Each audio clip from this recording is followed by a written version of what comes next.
Today's session is going to be a preliminary for gluing on the head, but we'll call this one setting up the head and getting ready to do that, okay? This is the body I'm going to use for this particular demonstration. This is the head I chose to use.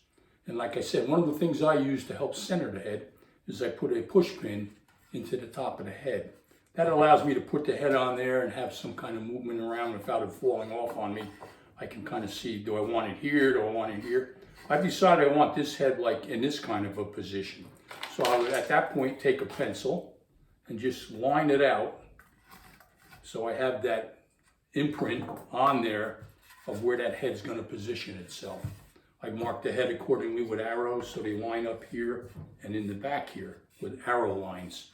And then what I do that kind of helps me prepare the head for getting in there is you got to make sure the shelf is smooth. Sometimes you have to use what's known as a Forstner bit to get that done, to flatten that out. You need this pretty well flat.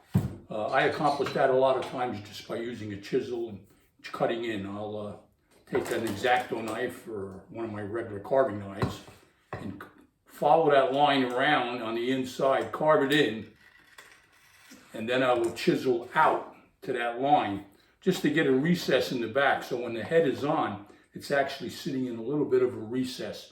Helps it, prevents it from moving and things like that. Things I additionally do to help secure the head, because I don't believe in putting a pin down through it or, a nail and a screw up through it or putting nail holes in the sides of the head. That hasn't seemed to work for me too well. I just like to glue it on. And I'm telling you, the glues you use today, like these Gorilla glues, these brown wood glues, they're strong. I mean, if I took that head and smacked it with a hammer, it would probably break off, but it wouldn't break off where it was glued. It would break off somewhere along the grain line. So that's an important thing. But what I do is I'll take my knife and I'll actually cut notches into the head. If you can see it here, there's like 4 lines, 1, 2, 3, 4. And then I actually take another tool I have, which is a curved or a bent knife, which you see here. And I actually kind of carve like a little concave or convex, I'm not sure which one it would be. But I actually carve it so it's a little bit recessed in there, like it's a little below the line. Then you look at that head and you try to make sure you see that it's flat. You can use a sanding block to make sure you sand it to see that it's perfectly flat. You can do that on the body also. And then again, I also put those cut lines in here on the decoy. I put 4 or 5 lines in.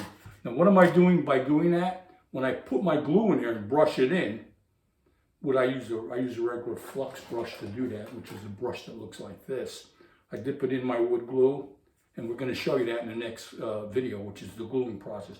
I just kind of like soak that up pretty good, and I get some in those recesses. I get it in that circle in here. I get it in those recesses. Now what's that doing is it's creating actually little finger grips for the glue. So not only is the glue on surface A and surface B, the glue is like run down into those fingers, and it really helps secure that head onto that decoy. In the next video, I'm going to show you exactly what I do with the glue, because after you glue it on and you get it pressed down and you get it to set, some of it's going to ooze out around the perimeter. And I'll show you how you take care of that. You got to actually use a brush and just kind of remove that excess glue out of there.